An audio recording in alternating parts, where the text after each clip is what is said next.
Minahal kita ng higit sa buhay ko. Tinis kong lahat alang-alang sa pagmamahal ko. Pero anong kapalit ang sinukli mo? Kahit kailan, hindi mo ko tiningnan bilang ako. Hindi mo ko tinuring na asawa dahil ibang babae ang nasa isip mo pag tayo yung magkasama. Sa bawat pagsabi mo ng mahal kita, sa bawat yakap mo at halik, siya ang nasa isip mo't hindi ako. Minahal mo ko hindi dahil sa mahal mo ko. Minahal mo ko dahil binubuhay mo ang kapatid ko sa katauhan ko. At ang kapal na mukha mong sabihing asawa mo ko na kahit kailan hindi ko naramdaman sa'yo. Micaela Bermudez. Micaela's POV. Hayop ka! Put me down! Sinipa ko siya sa abot ng aking makakaya. Hinila ko pang buhok niya at kinagat ang balikat niya para bitawan niya ako. Stop it, Mika! Baka mahulog ka! Pagsuway niya sa akin. Pero mas pinili kong palayain ang sarili ko. Sigaw lang ako ng sigaw para bitawan niya ako but he remained deaf. You monster! Manipulative jerk! I hate you! I really hate you! Sigaw ko. Naluluhan na ako sa sobrang galit na nararamdaman sa kanya. Bigla niya akong pinasok sa kung saan at binagsak niya ako sa sofa. Bago pa man ako makatayo agad siyang pumatong sa akin at dinaganan ng mga braso ko. Get off me! Pagpupumiglas ako. Napapikit naman siya and pressed his body more to mine. Nalaki naman ang mata ko when I felt him coming into life. Lance! Gulat ang nasa boses ko. Nilapit niyang noo niya sa noo ko. God, namiss kita na sobra, Mika. Halos mangiyak-ngiyak na sabi niya. Natahimik ako saglit. Let me go, Lance! Humigpit ang hawak niya. Umiling siya at pinaw ng mukha niya sa leg ko. I can't, Micaela. Hindi ko kaya. I can't let you go. I exhaled. Man, this is so frustrating. Lance, please. Ayoko na. Pagod na ako sa'yo. Pagod na ako sa lahat ng ito. Just let me go. Tumingin sa akin na nalalaki ang mata. No, Micaela. No. Hindi ka pwedeng mapagod. Hindi ka pwedeng umalis. I can't bear another day without you. Mababaliw na ako, please. Just don't leave me. No, Micaela. Huwag ka magpaloko. Huwag mo nang ulitin ang pagkakamali mo 7 years ago. I saw a tear came from his eyes. Napapikit naman ako. Micaela, tawag niya. Tinitigan ko lang siya. I tried to push him with all my might at nagtagumpay ako. Umupo ako doon habang inaabot niya ako. Tumigil ka na, Lance. Ano bang mahirap intindihin sa ayaw ko na? Natigilan sa sinabi ko. Namutla siya at parang walang lakas niyang binaba ang kamay niya. I'm sorry for everything that I said to you. I cut him off saka ako tumayo na. No, huwag kang humingi ng tawad. I understand. Niintindihan ko, Lance. My voice broke kaya tumigil muna ako. Huminga ako ng malalim as I felt the same pain coming back into life. Lubos kong naintindihan ang lahat ng sinabi mo ng gabing yun. Micaela, alam ko na kaya mo ako pinakasalan, hindi dahil sa mahal mo ako. Pinakasalan mo ko dahil in love ka sa kambal ko, hindi ba? No. Sinubukan niya akong yakapin pero umatras ako. Huwag mo kong hawakan. Micaela, please, let me explain. Pagmamakaawa niya pero umiling lang ako. Late ng 7 taon ng paliwanag mo, Lance. Nasira ng lahat and it is beyond repair. Umiling ako, tinabot ang pinto. Hinawakan niya mga braso ko, saka ako niyakap ng mahigpit. No, hindi ako susuko, Micaela. I won't give you up without putting a goddamn fight. Tandaan mo, we're still married. You're still my wife. Napatawa ako ng pagak when he said that.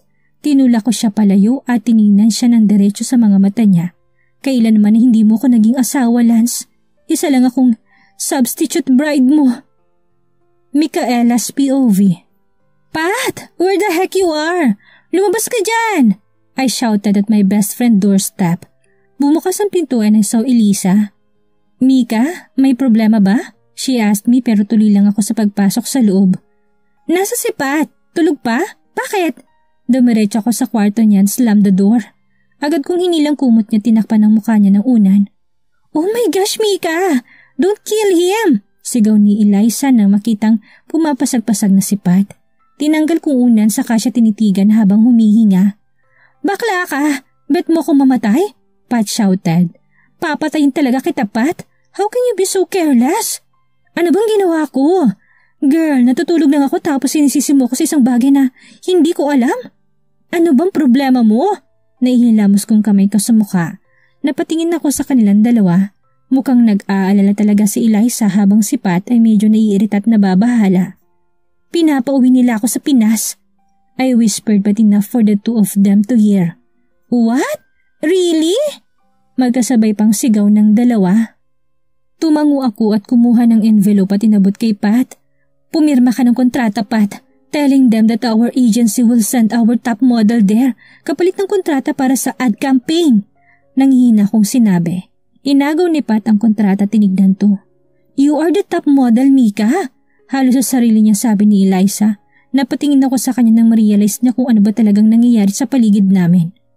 Wala akong pinirmahan na kahit na anong kasulatan about sending you back to those assholes, Mika. Trust me. Sabi ni Pat habang sinusuri ang papel.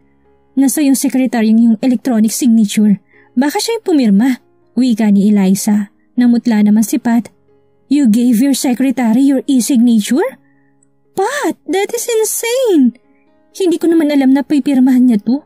I didn't even know na may offer tayo sa company nila. He stopped at tiningnan ako. Hindi mo alam? Umiling siya. Tumingin ako kay Eliza at umiling din siya. Nahanap ka na niya, Micaela? Sabi ni Pat. Nanlumo naman ako nang marinig yun. Lance POV. How was it? I asked my spy on California. Mr. Patrick Gomez has already signed the paper, sir. Their company will send Miss Bermudez.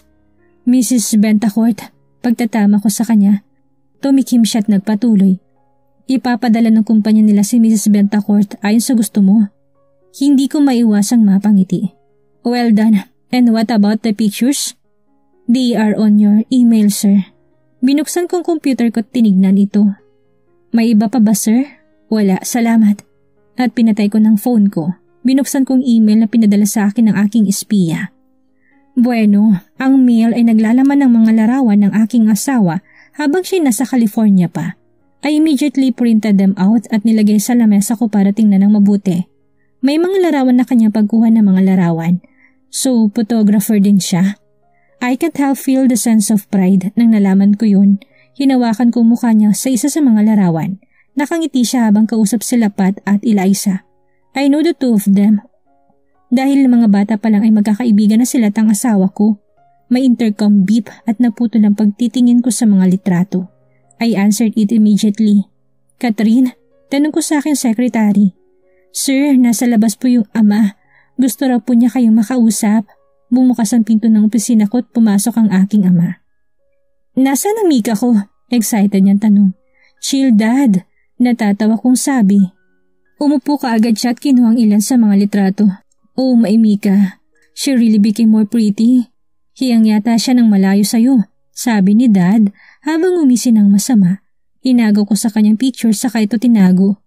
Come on, Dad. Ang supportive niyo. Dad chuckled saka tinas niya mga paa sa table. Pinato niyang kanyang mga braso sa likod ng kanyang ulo. Bakit naman kita susuportahan? Sinaktan mo si Micaela ko. Sabi niya at binigyan ako ng dagger look. Ako ba talaga yung anak niyo? Why do I feel na mas mahal niyo si Mika? Tumawa si Dad at binato sa akin ng papel. I love Mika more kasi mahal naman niyang anak ko. But my idiotic son threw her away. Hindi ako nakapag-react sa sinabi ni Dad. I know what happened between the two of us is all my fault. Sinaktan ko siya. Kaya nga ginagawa ko to, Dad, to have her again. I told him. Tumila sa akin si Dad at tumiling. I doubt that, Lance. Pagkatapos ng lahat ng ginawa mo sa kanya, sa tingin ko malayo nang tanggapin kanya ulit. Nakaramdam ako ng kirot na marinig kong sinabi ng aking ama. Pero hindi ako susuko. I can't lose her. I have to go. May meeting pa ako. Iniwan na ako ni Dad. Napatingin ako sa ring finger ko. Suot ko pa rin ang singsing naming dalawa. I touched it and smiled. I'm going to have you again, Micaela. By hook or by crook, magiging akin ka ulit. Mine, just mine. Micaela's POV. Mag-iingat ka ha? Keep your distance from that bastard. Sabi ni Eliza habang inaayos sa mga bagahe ko. Nakaupo lang si Pat sa gilid ng kama ko. Sigurado ka bang magiging okay ka? Hindi mo talaga kami kailangan doon? Pat asked me. Umiling ako. Wala ako sa mood na makipag-usap. Tumawag lang ako si Lolo dahil parating na raw ang private jet ng pamilya namin para sunduin ako. And up until now, naiinis pa rin ako dahil pinapauwi na ako. Pati lolo't lola ay sumama sa kalokohan ng demonyong yon.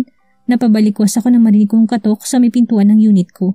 Tumayo ko't nakita kong 3 lalaki na nakasuot ng itim. Meron silang sagisag ng bentakort sa kanilang kwelyo. Lady Micaela, the jet is ready. Sabi ng lalaking pinakamatangkad sa kanila. Pumasok yung dalawa and took my luggage. The other man stepped back. Mag-iingat ka dun, Mika. Tawagan mo kami pagkarating mo, wika ni Eliza. Lumapit ako sa kanya't niyakap siya. Nagsimula akong suminghot, naiiyak ako. Micaela, stop! Huwag kang iiyak, Patty scolded me. Siya naman ang nilapitan ko at niyakap. Bakla, I'm scared, I told him. He just hissed at niyakap ako ng mas maigpit. Aba, hindi pwede yan. You are no longer the sweet girl 7 years ago. Hindi ka na mahina, kaya huwag ka na matatakot. I brushed my tears away saka siyang initian. 3 buwan lang, Mika. After that, pwede ka nang bumalik dito na parang walang nangyari. Sabi ni Eliza habang hinahaplos ang likod ko. Tumango ako. Kayo nang bahala dito, ha? Ginitian lang ako ng 2. Sumama na ako kay kuyang na nakaitim. Dinala niya ako sa helipad ng building namin. Nilibot kong paningin ko't nakita ko ang jet. Dumilat ako na mapansin kong iba ang jet na yun. Lamika, talagang pinagsama niya pang pangalan naming 2? The nerve of that guy. Lady Micaela, the guy approached me at nilalayan akong makaakyat sa eroplano. He started doing some safety checks. I put my headphones on saka pumikit. Nais kong magkaroon ako ng magandang pagtulog sa gabi at ang lahat ng ito ay bahagi lamang ng isang bangungot. Naramdaman ko may humahaplo sa pisngi ko. Dinilat ko mga mata ko. I literally jumped out of my seat. Micaela, iha, kamusta? Mami Alicia asked me. Napakarap-karap ako. She hugged me tight at doon lang ako napabalik sa sarili. Ma'am, masaya ako nagbalikan na Micaela. Narinig kong nabulunan siya sa kanyang mga luha. Hinagod kong likuran niya. May narinig ako nagbukas ng pinto and I saw Daddy Armando rushing in. There you are! Energetic niyang sigaw nang makita ako. Hindi pa rin nagbabago si Dad. Natawa ko't nilapitan siya para mayakap. Daddy, Mika, may Mika. Akala ko hindi ka na uuwi. He accused me. Natawa ko. Hindi naman ako magtatagal dito. Babalik ka sa California? Mommy asked me. Gulat rin napatingin si Dad sa akin. But why? He asked. Wala nang buhay ko dito sa Pinas, Dad. Nasa California na. Pero Micaela, Mom said. Tinignan ko siya saka ngumiti. Ma, sorry. I don't want to stay here. Alam ko rin namang wala rin may gustong manatili ako dito except for my grandparents and the 2 of you. Umini si Mommy and took my hand. Hindi yan totoo. Lance wanted you to stay here. Umiling ako. Tapos na kami ni Lance, Ma. Siya pa nga nagpaalis sa akin eh. Kaya bakit niya ako gustong manatili? Hindi ko lang mahanap ang logic. Hindi ako gusto ni Lance. Si Sarah lang mahal nito tang mamahalin nito. Because you are my wife, dapat manatili ka kung nasaan ang asawa mo. Napatingin ako sa pinto at doon ko siya nakita. Ang lalaking una kong minahal. Ang lalaking pinakasalan ko. Ang lalaking nagmamahal sa kapatid ko. Ang aking asawa, Lance Bermudez. Lance POV. I put the papers on nang marinig kong marahang katok sa pintuan ng opisina ko. Pinatawag ko kung sino man yun para pumasok. Sir, Miss Micaela is already here. Catherine announced. Napatayo naman ako tagad na lumabas. My heart is thumping so fast. Kinakabahan ako sa magiging reaction niya kapag nagkita kami. Will she hug me? Or will she kiss me? Shit, mababaliw na yata ako. I took the paper on my side pocket. Dito ko sinulat lahat ng gusto kong sabihin sa kanya the moment na magkita kaming 2. With shaking hands, binasa ko ulit yun. Lance and I are already over, Ma. Siya pa nga nagpaalis sa akin eh. So why would he want me to stay? I froze on my spot nang marinig kong boses ni Mika. Nanigas ako nang sinabi niyang tapos na kami. Tinapon ko ng papel and went inside the jet. Because you're my wife, dapat manatili ka kung nasaan ang asawa mo. I told her. Humarap siya sa akin at bahagya pang nagulat nang makita ako. Lance anak, hindi mo malang ba kakamustahin ang asawa mo? Dad told me. Pinalakihan niya ako ng mata sa kahinila si Mama. Maiwan muna namin kayo. I heard Mom said to her. bago siya nagpahila ng tuluyan kay Dad. Naiwan na kaming dalawa sa loob ng jet. The silence is killing me. Wala ni isa man ang nagtatangkang basagin ng katahimikan. Mika, Lance, humarap siya sa akin. Dad is right, mas lalo nga siyang gumanda. I clenched my fist para pigilan ko sarili ko para lapitan siya and crush my lips against hers. Mauna ka na, I said. Lumapit naman siya sa lamesa sa umupo doon. Hinahanap ko kasi yung luggage ko. Nasaan? Nagkasalubong ang mga kilay ko sa sinabi niya. In our house. Sa tingin mo saan ko pa ba ilalagay yun? She laughed. Our house? May ganun pala tayo. Napalunok ako.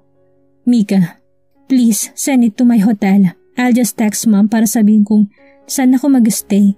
Then she turned her back on me. Mika, uuwi ka sa bahay. I firmly said. Hinarap niya ako and glared at me. Sino ka para pagsabihan ako ng dapat kong gawin? Micaela's POV. I almost shouted. Namulsa lang siya and Classes Joe. Asawa mo ko. Malamig niyang wika. Humakbang siya palapit. Humakbang ako paatras. No, you're not. Pilit ko. Kinagat niyang ngipin niya, tinila ang bewang ko. Hindi ka pa rin nagbabago. Ikaw pa rin ang matigas na ulo ng Micaela dati. Sinubukan kong palayain sarili ko sa kanya. Tinutulak ko siya but he was stronger. Ano sa tingin mong ginagawa mo, Lance? Tumingin siya sa akin. Inayos ko mga bagay-bagay. Napailing ako't buong lakas siyang tinulak. I was freed kaya agad akong lumayo sa kanya. Stop this. Stop whatever you are doing. I told him saka iniwan na siya. Lumayo ako sa kanya. Malayo sa lalaking sinira ako 7 years ago. Ikakasal na kami. Sigaw ni Sarah. Nilingon ko siya't binabang libro na binabasa ko. Ano? She showed me her ring finger. Lance proposed to me, Micaela. Papakasalan niya ako. Niyugig niya pa ako habang parang baliw na tumatawa. I forced a smile and hug her too. Congratulations, Sarah. Sabi ko pero deep inside, my heart is shattering. I am going to tell mom. Tapos lumabas na siya. Naiwan ako mag-isa sa kwarto. Agad akong pumunta sa banyo and cried my heart out. For the past 6 years, Lance and I became the best of friends. Pero hanggang kaibigan lang ang tingin niya sa akin dahil wala pa pagkabatay si Sarah na talagang gusto nito. Hindi ako nagkaroon ng pagkakataon na sabihin sa kanyang nararamdaman ko. Natatakot ako na masira ang pagkakaibigan namin kaya nagtiis na lang ako sa isang tabi. And now, they are going to get married. Tuluyan na akong nawala ng pag-asa na mahalin na rin ako ni Lance. I cried and cried. Hindi ko alam kung gaano ko katagal sa banyo. I hope pagkatapos ng pag-iyak ko, mawala lahat ng sakit na nararamdaman ko. Nagising ako na medyo disoriented. Napatingin ako sa side watch at nakita kong 7 na ng gabi. Tumayo na ako at muntik na matumba nang makita ko si Lance na nakaupo sa gilid ng kama ko. Anong ginagawa mo dito? Sigaw ko. Napahawak ako sa dibdib ko at dahan-dahang bumaba sa kama. Watching my wife sleep, he said. Nanatili lang siya nakatitig sa akin. Go away, I told him. Kumuha ako na mapagbibihisan sa dumiretso sa banyo pero hinarangan niya ako. Maliligo ka? O ngayon? Sabay tayo. He said, sinimulan niyang tanggalin ang butones ng polo niya. Hinawakan kong kamay niya saka siya pinigilan sa balak gawin. Stop that! Ngumisi siya. Why? Para namang bago sa'yo to. Sinipa ko siya. Pulang-pula ng mukha ko. My heart is racing fast. Lance, hindi ka nakakatawa. Nagsimula akong magpanik nang tanggalin niyang kanyang sinturon. Maliligo lang naman tayo. Wala naman tayong ibang gagawin. Ikaw ha, masyado kang green-minded. Tumatawa pa niyang sinabi. Tinulak ko siya papasok sa banyo bago binalibag yung pasara. Mauna ka nang maligo, buwisit ka!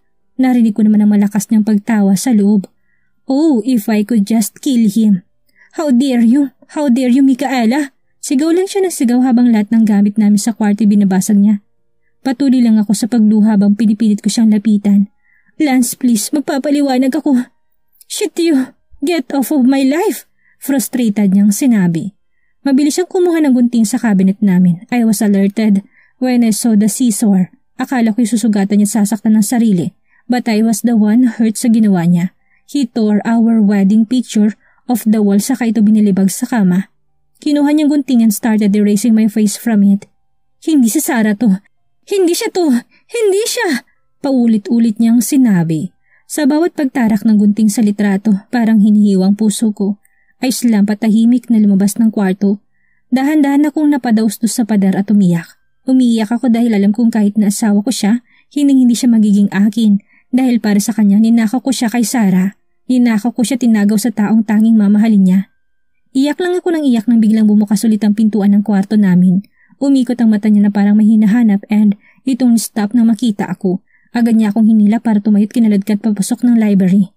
Lance! Tinulak niya ako sa pader. Napaigik ako sa sakit na tumamang bewang ko sa wall. Tinitigan ko siya at galit na galit naman siyang nakatingin sa akin. Hinawakan niyang baba ko. Nang mariin at pinatingin niya ako sa kanya. I wince in pain pero wala siyang pakialam. Puno ng galit, puot at pagnanasang kanyang mga mata. Nagsimula akong manginig nang maisip ko kung anong gusto niyang gawin sa akin ngayon.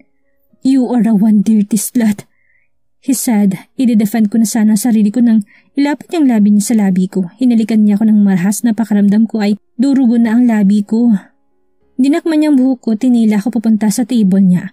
Agad niya akong tinulak doon. Gagamitin kita ng malala, Micaela. Gagamitin kita hanggang maramdaman mo rin ang sakit na nararamdaman ko ngayon. I will feel you hanggang magsisi ka na pinalitan mo si Sarah. I will do to you whatever I want to do to you. Hindi kita titigilan hanggat hindi mo sinasabi sa akin kung nasaan ang kapatid mo. Do you understand? He shouted. Napatalo naman ako sa sigaw niya. Hindi ko alam kung nasaan si Sarah, I told him. Lalong naningkit ang mga mata niya at hinigpitan ang hawak niya sa buhok ko. Lance, nasasaktan ako, I told him pero hindi siya nakikinig. He is not Lance, hindi siya yung Lance na minahali ko. Halimaw ang lalaking nasa harapan ko.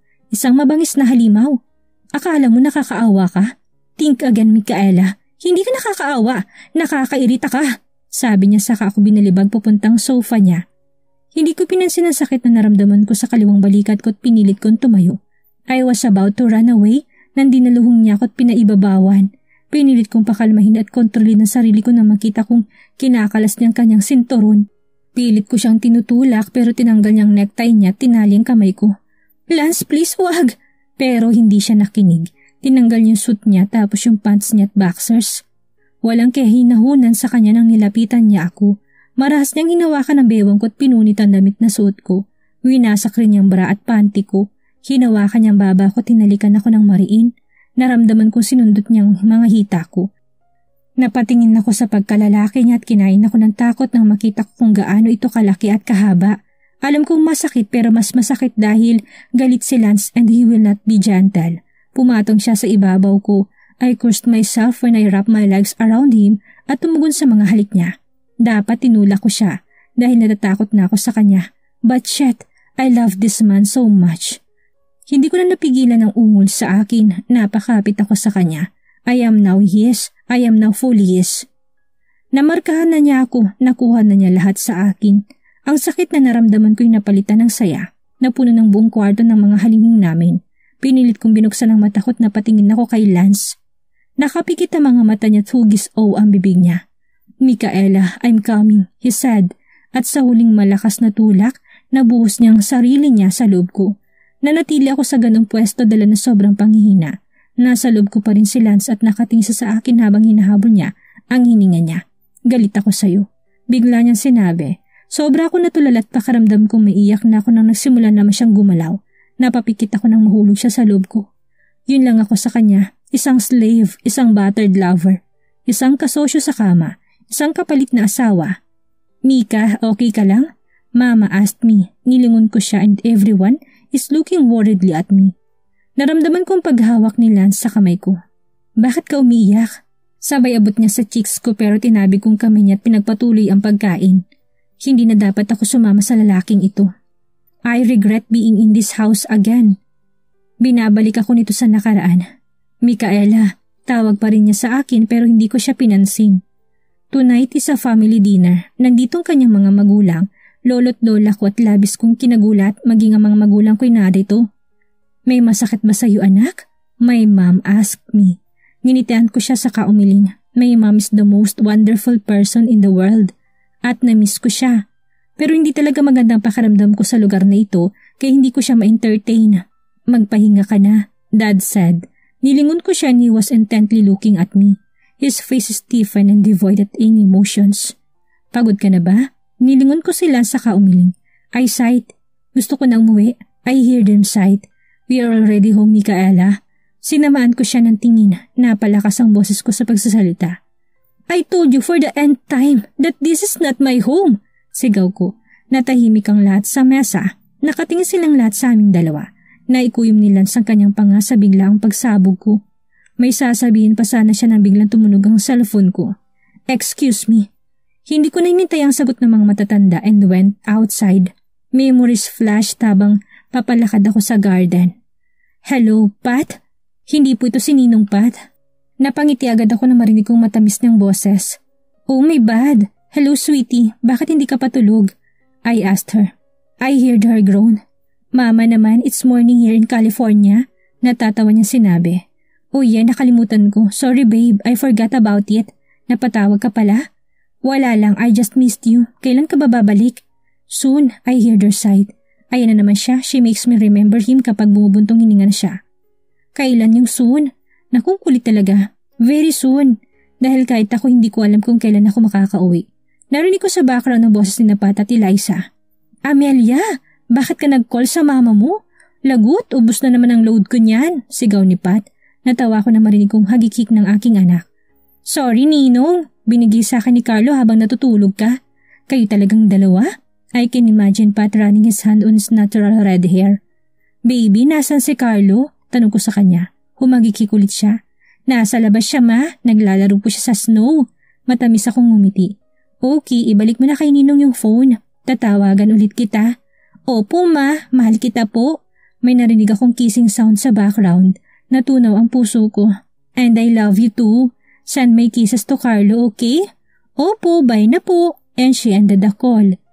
Tumalikod na ako at pumunta ulit sa diner. Napansin kong wala si Lance sa upuan niya. Maya-maya lang ay bumalik si Lance at tumabi ulit sa akin. Tininan ko siya at mukha niya ay madilim. Na paano naman to? Micaela, Dad called me. Tiningnan ko siya, humigop ito sa kape niya and look at me. I have to ask you something. Panimula niya, tumaas ang kilay ko. And what is that, Dad? I saw everybody held their breath na ikinapagtaka ko. Gusto kong ayusin niyo ang pagsasama niyo ni Lance. And I swear, nalaglag ang pangako sa narinig ko. Tell me you're joking? I asked him. Ayaw ko nakikipag-away kay Dad. Maybe this is his way of welcoming me back. Baka nagjo-joke siya. Dad shook his head and eyed me. Nakita mo na ba akong nagbiro, Micaela? Then why in the heck would you say something as crazy as that, Dad? I shouted. Dad glared at me at sinabuyan niya ako ng tubig sa mukha. Mama stood and pulled Dad's arm. You are a Bermudez. Ano na lang ang sasabihin ng iba kung itatapon mo na lang ang ganitong kasal mo kay Lance? No, wala akong pakialam sa ibang tao. Wala akong pakialam sa kahit na kanino. I will never be with that guy ever again. Bakit ba pinipilit pa ninyo? Is this your reason for sending me here again? Oo, Sarah is gone and you are away from your husband. Wala na ba kayong ibang alam gawing magkapatid other than to be a great disappointment? Mapait na sabi ni Dad. Napabuntong hininga ko't napahawak na mahigpit sa katinuan ko. Don't you ever dare compare me to your daughter. Siyang dahilan kung bakit nawala ang lahat, Dad. Wala kasi kayong alam pero ang lakas ng loob niyo na ipilit ang gusto niyo. How could you? Who could you make me stay with this bastard again? Iha, you have to make your... Mama Alicia said. But my mom cut her off. Matias, tama na. Hayaan mo muna si Micaela. Tumingin ako sa kanya't ngumiti lang siya. Nakatingin na si Dad kay Mama. Lumapit sa nito nang harangan siya ni Lolo. Sit down, Matias. Lolo told Dad and look at me. Listen well, Micaela. Micaela, 7 taon ka nang wala't iniwan mong mga responsibilidad bilang asawa ni Lance at pinalaya ka namin doon. Ginagalang namin na nasaktan ka at kailangan mo ng oras para gumaling. Pero sapat ng 7 taon na paghihintay namin sa'yo. Kailangan mong gawin ang kasal na ito sa gusto mo o hindi. Naintindihan mo? Lolo Carlito authoritative voice, boom on the dining area. Umiling ako tumingin kay Lance na matamang nakatingin sa akin. Ito ba ang gusto mo? Tinanong ko siya. Nanatili lang siya nakatitig sa akin. Hindi mabasa ang mga mata niya. Umiling siya tinawakan ng pulso ko. Kinaladkad niya ako at binuhat niya ako na parang sako. Hindi ko na alam kung saan niya ako dinadala. Ang tanging nakikita ko lang ay mga ngiti mula sa mukha ng aking mga magulang at lolo't lola. Buisit ka, ibaba mo ko! Sinipa ko ng malakas sa abot ng aking makakaya. Hinila ko pang buhok niya at kinagat ang balikat niya para bitawan niya ako. Stop it, Mika! Baka mahulog ka! Pagsuway niya sa akin, but I tried even harder to free myself. Sigaw lang ako ng sigaw para bitawan niya ako but he remained deaf. You monster! Manipulative jerk! I hate you! I really, really hate you! Sigaw ko. Naluluhan na ako sa sobrang galit na nararamdaman sa kanya. Bigla niya akong pinasok sa kung saan at binagsak niya ako sa sofa. Bago pa man ako makatayo, pumatong na agad siya sa akin at dinaganan ang mga braso ko. Get off me! Nagpumiglas ako. Napapikit naman siya and pressed his body more to mine. Nalaki naman ang mata ko when I felt him coming into life. Lance! Gulat ang nasa boses ko. Nilapit niyang noon niya sa noo ko. God, I miss you so much, Mika. Halos mangiyak-ngiyak niyang sabi. Nanatili akong tahimik saglit. Let me go, Lance! Humigpit ang hawak niya. Humiling siya at binaw ng mukha niya sa leg ko. I can't, Micaela. Hindi ko kaya. I can't let you go. I exhaled. Man, this is so frustrating. Lance, please, ayaw ko na. Pagod na ako sa'yo. Pagod na ako sa lahat ng ito. Just let me go. He looked at me wide-eyed. No, Micaela. No. Hindi ka pwedeng mapagod. Hindi ka pwedeng umalis. I can't bear another day without you. Mababaliw na ako. Please, just don't leave me. I saw a tear came from his eyes. Napapikit naman ako. No, Micaela, huwag ka magpapaloko. Huwag mo nang ulitin ang pagkakamali mo 7 years ago. Micaela, he called. Tinitigan ko lang siya. I tried to push him with all my might at nagtagumpay ako. I sat there while he was trying to reach me. Stop it, Lance. Ano bang mahirap intindihin sa ayaw ko na? He was taken aback with what I said. He turned pale parang walang lakas niyang binaba ang kamay niya. I'm sorry for everything that I said to you.